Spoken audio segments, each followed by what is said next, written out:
A gente fala sobre o coronavírus. O ministro da Saúde, Marcelo Queiroga, e o presidente do Senado, Rodrigo Pacheco, estão discutindo rebaixar a Covid-19 de pandemia para a endemia. E nós temos agora uma convidada aqui no nosso Jornal da Manhã, a infectologista da Unicamp, consultora da Sociedade Brasileira de Infectologia, Raquel Stucchi. Tudo bem, doutora? Muito obrigado por estar aqui conosco na Jovem Pan. É possível já considerar que a pandemia deixou e está sendo rebaixada para a endemia? Bem-vinda. Olá, bom dia a todos que me acompanham aqui pela manhã, todos que nos acompanham também de casa, do carro. Tiago, esta decisão, né, de mudar o nome, né, do que acontece com a classificação da gravidade da Covid, de pandemia para endemia, não é atribuição de nenhum ministro do Estado de nenhum país. Esta é uma atribuição da Organização Mundial da Saúde, né?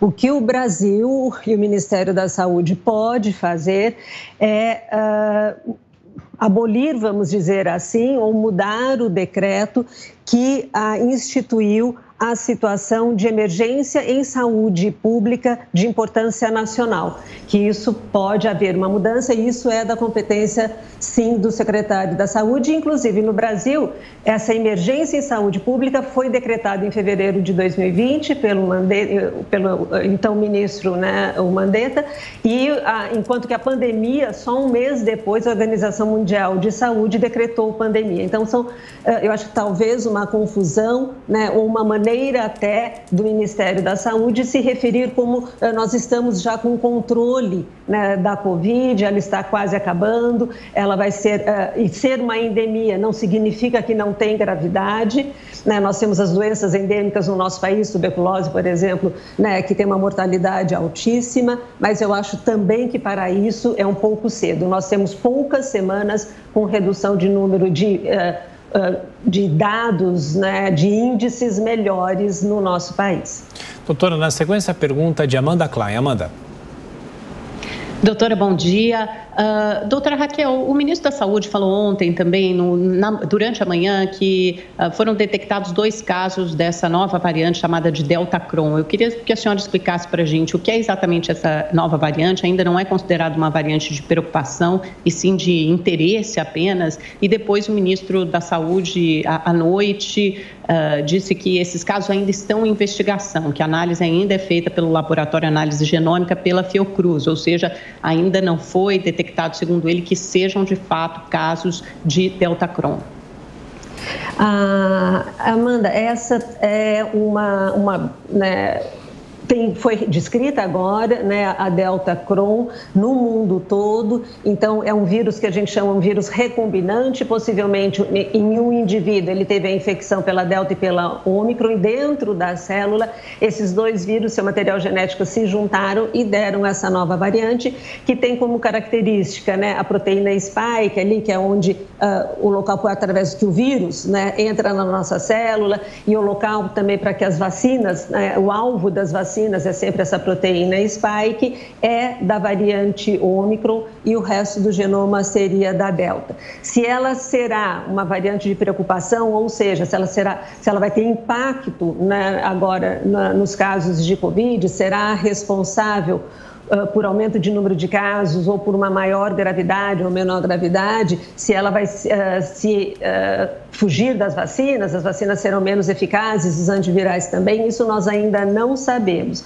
A especulação que se tem é que normalmente os vírus recombinantes, eles acabam não tendo muita capacidade, sim, de sobrevivência, né, pela junção ali dos seus genes. Mas isso é algo que nós vamos ter que aguardar, né, para ver, e nós temos que aumentar a nossa testagem também para saber qual que é o impacto exatamente da Delta Cron entre nós. O que nós temos de grande preocupação, né, Amanda, no mundo todo, é a subvariante da Ômicron, a BA.2.2, que essa sim parece que está sendo responsável pelo aumento dos casos novamente na Europa. Doutora Raquel Stucchi, a pergunta agora do comentarista Luiz Arthur Nogueira.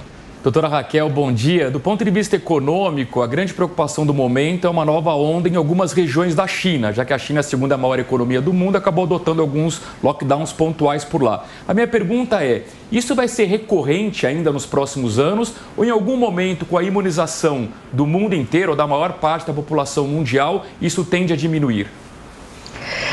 Tende a diminuir, né? Nós sabemos, né, Luiz Arthur, bom dia, é que os países, né, que têm uma grande cobertura vacinal da sua população têm apresentado um menor impacto das novas variantes em termos de hospitalização, em termos de mortalidade e sem tanto impacto até no número de casos, mas conseguem manter a economia rodando, né? O que acontece até na China é que nós vemos que não há a falta de vacina, o que existe, por exemplo, mais de 60% dos idosos acima de 80 anos na China não estão vacinados e eles representam hoje mais de 50% da mortalidade, apesar de serem 5% da população. O que mostra, porque na China também qualquer porcentagem é tudo muito grandioso, né? Sempre são milhões. O que mostra que, e nas outras faixas etárias, a adesão da vacinação foi muito maior. Então, quem está sofrendo na China particularmente agora é esta população idosa e não vacinada, mostrando mais uma vez a importância da vacina e que a vacinação, né, ela tem que ser o mais equânime possível do ponto de vista internacional para que a gente não venha a ter novos impactos na economia, porque agora o impacto será grande, né? É uma cidade agora com lockdown responsável por muita coisa de tecnologia, de acessório de computador, enfim, e a gente precisa fomentar mesmo a vacinação de todos. Agora a pergunta é de Ricardo Salles. Bom dia, doutora. Ontem eu li uma notícia sobre novos medicamentos que vêm sendo testados, se eu não me engano, pelo MIT, mas há outros casos recentemente divulgados, medicamentos para o tratamento de quem já se infectou, com boas perspectivas. Qual é a visão atual sobre esses medicamentos, a eficácia desses medicamentos para bloqueio, para interrupção das consequências do Covid em geral? Ricardo, bom dia, ótima pergunta, porque eu tenho falado muito até que nós não teríamos urgência no momento de discutir tirar ou não máscara, na minha maneira de ver, mas teríamos sim urgência em discutir até a incorporação desses medicamentos antivirais aqui como a política pública de saúde pública aqui no Brasil.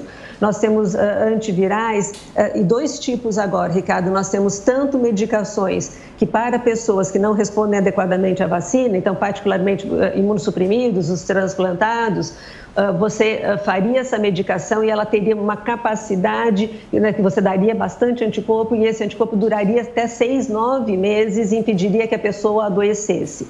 E nós temos os outros, ou antivirais ou os anticorpos monoclonais, que eles atuam já também impedindo a evolução para uma doença mais grave. Mas eles estão indicados para todos? Não, a gente sabe que 90% das pessoas, elas têm um quadro muito leve da Covid. Então, são medicações realmente eficazes, já comprovadamente, mas indicadas para aquelas pessoas que, mesmo que vacinadas, têm uma resposta subótima à vacina e têm um risco de evolução mais grave. E nós já temos alguns deles aqui aprovados pela Anvisa. E, doutora, para a gente encerrar rapidamente, ainda existe a possibilidade de o coronavírus desenvolver uma cepa grave que resista às vacinas? E qual a recomendação para a população brasileira neste momento? Então, Queiroga falava ontem sobre a importância da dose de reforço. Nós sabemos que para a Omicron, agora que ainda está entre nós, né, o esquema básico de vacinação é de 3 doses. Nada menos do que de 3 doses consegue enfrentar a Omicron no sentido de diminuir o risco de gravidade da doença.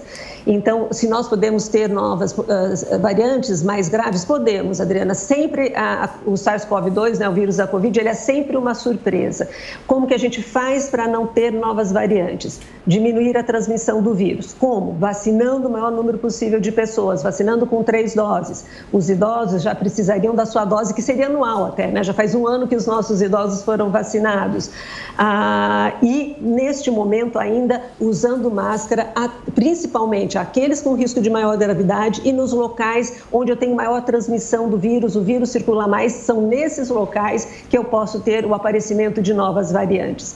Então, apesar, né, do que for decidido pelos gestores, mas o uso de máscara para a população que tem risco de maior agravamento ou nos locais de grande risco de transmissão, a máscara ainda é importante. Até porque, em poucos dias, outono e inverno chegando, o aumento das infecções respiratórias, além da Covid, também é esperado, e a máscara também é eficaz para bloquear essa transmissão. Perfeito. Doutora Raquel Stuck, que é infectologista da Unicamp, mais uma vez, muito obrigado pela gentileza, pela atenção, bom trabalho, até a próxima. Muito obrigada, foi um prazer, sempre à disposição, um ótimo dia a todos.